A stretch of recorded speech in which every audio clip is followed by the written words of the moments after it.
একসময় মাঠ কাঁপাতেন ব্যাট বলে, এবার মাঠের বাইরে থেকেও নিয়ন্ত্রণে রাখবেন খেলা।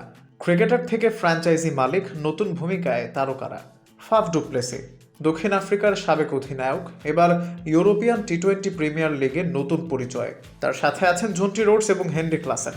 তিনজন মিলে কিনে নিয়েছেন একটি ফ্র্যাঞ্চাইজি দল। নেদারল্যান্ডসের রটারডাম ভিত্তিক এই দলটি এখন তাদের নতুন ঠিকানা।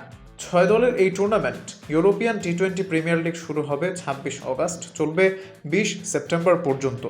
আয়ারল্যান্ড, স্কটল্যান্ড, নেদারল্যান্ডসে হবে মোট 33টি ম্যাচ। ডুপ্লেসির লক্ষ্য পরিষ্কার, একটি শক্তিশালী দল গড়ে তোলা আর ইউরোপীয় ক্রিকেটকে নতুন উচ্চতায় নিয়ে যাওয়া।